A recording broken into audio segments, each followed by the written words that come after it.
Poďme teraz na slovenských Beatlesákov. Kapela Backwards úspešne interpretuje legendárnych chrobákov, a to nielen hudobne, ale aj svojim dokonalým vizuálom. Na scéne sú už 20 rokov a úspechy zožali nielen u nás, ale najmä v zahraničí. Košickí chrobáci vyhrali dvakrát prestížny newyorský Beatlefest a svoj život si už bez hudby Beatles predstaviť nevedia. Ich príbeh, úspechy aj pády sfilmoval mladý, len 17-ročný režisér, ktorý mapoval prostredie kapely 1,5 roka. Skupina Backwards.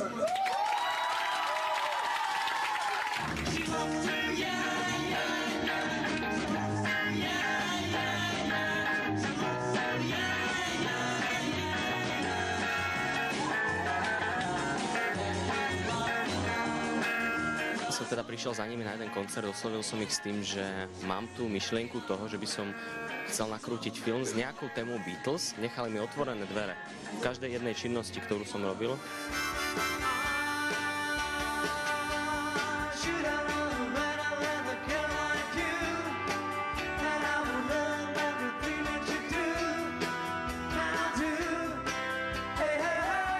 Som otvoril dvere na aute a tam stal tento mladý chalan s tým, že ahojte, ja som Peťo Poch, chcel by som s vami natočiť dokument.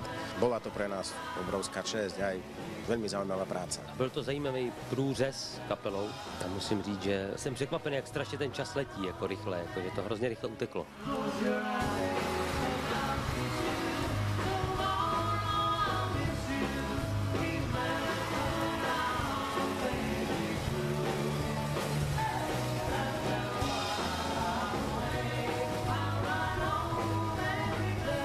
Práve sme začali spomínať, aké to bolo na začiatku. My sme prišli zo školy a vlastne ste hodili tašky do kúta, hneď sme utekali dole do pivnice cvičiť 8 hodín denne. Keď som prišiel v 97. do kapely, tak som to bral ako hobby. Ale ako náhle sa nám podarili tie úspechy, ktoré sa nám podarili, ten prvý bolo víťazstvo v Spojených štátoch amerických na Beatlefeste, tak som vedel, že to smeruje dobrým smerom a je to v podstate viac ako polovica môjho života.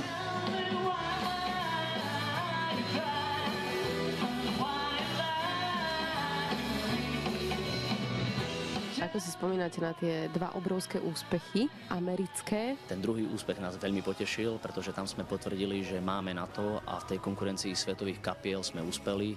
Je to niečo podobné ako Olympiáda Beatles. Dvakrát súťažiť a dvakrát byť zlatý, je to úspech.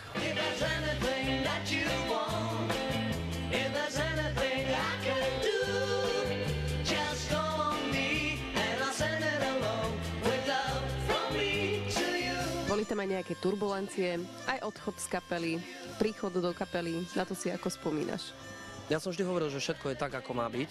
Nikdy som sa nevracal spätne a neľutoval som to, čo sa stalo. To znamená, že dnes viem povedať s určitosťou, že neľutujem ani ten moment odchodu, pretože bez neho by vznikol ten môj album Dievča z Liverpoolu, ktorý som vydal ešte už strašne dávno, už je to 15 rokov. Čiže bolo by to celé možno trochu inak.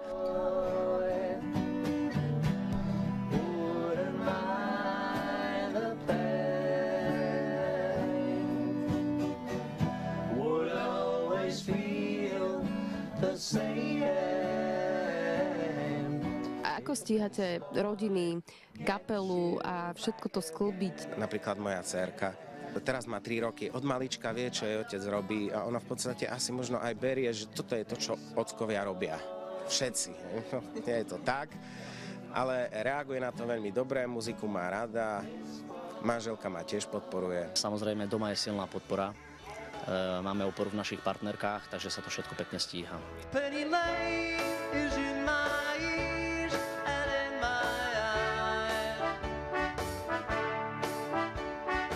Do nového roku čo si želáte pre túto kapelu a tak celkovo?